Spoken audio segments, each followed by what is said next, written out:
You're somebody, someone. You're somebody, someone.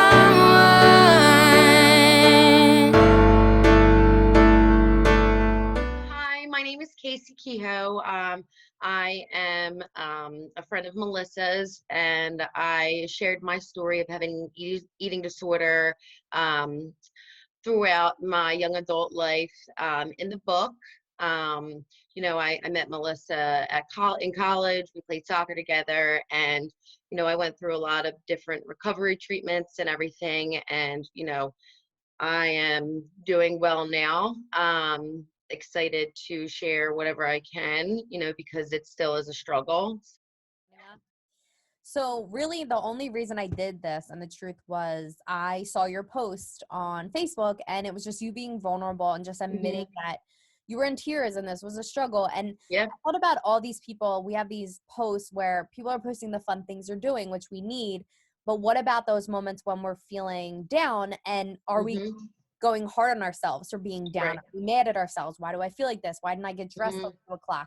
I didn't feed my kids anything but cereal, or I didn't do the things I was supposed to do. So I think you posting that just opened my eyes to say, wow, all of us are experiencing that. And I think it's so important that if we have people that are willing to share, it will help others feel like they're not alone and it's okay. Honestly, I think that was probably the start of my third week actually in quarantine. I was doing pretty great, like, doing those fun posts and everything, like the first 2 weeks, and then I had gotten laid off, and, Oh, wow. my partner, my boyfriend got laid off. And then so it was just kind of a moment, a day where I was just, I don't know what we're going to do. I don't know if we're going to be okay. I don't know much as I can catch myself trying to control other things. Like some days I can't even do that, and I just break down and I cry. And it was one of those days, and I'm not going to lie, like I've had more of those days since then, and there are days where I just have moments like that. Not all days are going to be good. Not all days are going to be bad. There's going to be moments in the day that you're going to feel happy. You're going to feel scared. You're going to break down and cry. Actually did it earlier today. I had it. I I just love you. started crying. So honest. you know. Um, Just incredible, the honesty you have. And I mean, I didn't even know coming into this that you did get laid off. And for me, I mhm, see you post all those pictures of you as this construction worker with a hard hat and mhm, up on buildings. And for me, that was like part of your identity, where you're this woman doing this. And I feel like that mhm. was ripped from you. And that's a grieving Yeah, I mean, process. I've been there for 9 years, and my company really didn't want to have to do it, but it's just the way it is right now.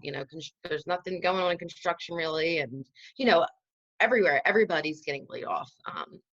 But everybody's in the same boat, and we'll figure a way to get through it. I think the thing I love about you is how open you are and how vulnerable you are all the time. And I Mhm, think even in college, I remember you were always this unique person to me, where you were just you and you didn't really care what others thought, and you were living your yeah. story, respecting others, but just you always had this like thing about you that was unique, and I always appreciated that. And for me, I struggle with that because I couldn't find who I was, and I was struggling Mhm, to hide the mental illness. And I think right. you did a really good job of, living with a mental illness, but still being yourself. It's hard, when you're dealing with a mental illness Mhm. to still identify with who you are, and I did lose a lot of that during that time, but I did try my hardest to just be myself as much as I can, not even so much for myself, to be honest, but for people who knew me. Right. So Our biggest connection, I think, was Coach Fran. oh So yeah. our coach had passed away from cancer the year after I graduated, which was 2010. And Mhm. it was really hard. It was, he was this fighter. He came down on a scooter and a Oh megaphone my at God, practice, and I he I loved it. place in my heart. But he didn't care just on the field. He cared about us off the field. Like, Yeah, I got divorced, absolutely. I remember, he saw me play, while I was in high school, and then just within that season, that year, from like being a junior to a freshman in college. That's when I really got bad down into my eating disorder. So walking onto the field, he automatically knew something was up. He did still let me be on the team. Unfortunately, my ability to play soccer wasn't as good as it was when I was, in a healthy state. But he still gave me some playing time. And, it wasn't just about like, what was going on the field and in the team. Like he would sit next to me sometimes on the bus and like just ask me about, my schoolwork, my artwork. And, he would say, what can I do to help you get through this? And even, at like the soccer party we had, he made sure like he got something that I might be comfortable to eat, which was, tomato juice. But sometimes we would just sit after practice or, he would give me a quick ride back to the dorm and just, check in with me, see if there was anything he could do to help, and his wife was always very nice and kind as well to us, I would say, which I always appreciated as well. Right. Right. So I think it's just, checking in with, these students and, not just asking them about like whatever they're going through, but just asking them about some of their passions that they might have or they maybe were interested in before, to kind of like bring out that kind of part in their life and their mind, just to get them maybe a little distracted or excited about something. People judging, there's things going on, but what's your general advice to just people that we're going through this right now? What would you say to them? Well, I think I would say, number one, stay as safe as you can, follow the right precautions. A, you want to be healthy. B, if you need to do something that needs to get you through the day that's not harmful to you or anybody else, don't worry about what the judgment comes about it. I will say, I think people do need to be kind and compassionate, which I have seen a lot of, but with that, you do see a lot of the hate, a lot of the judgment. But I just think be kind to yourself first and foremost.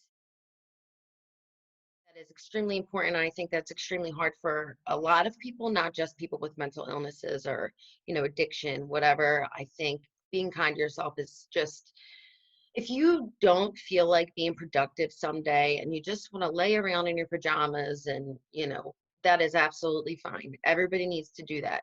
And if you are feeling inspired to go out and do something that you want to do, like as far as getting flowers or art supplies or, go get a shirt to tie-dye or whatever it is, like, as long as you're being safe and you're following the right protocol, there's nothing wrong with that.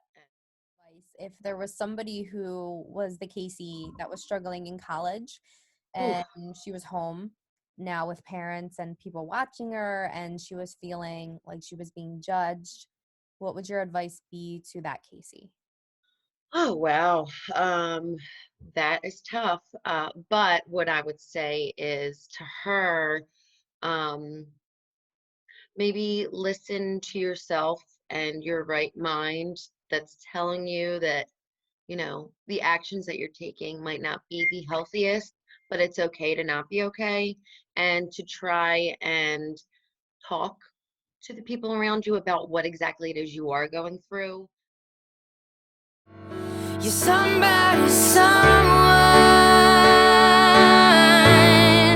You're somebody, someone.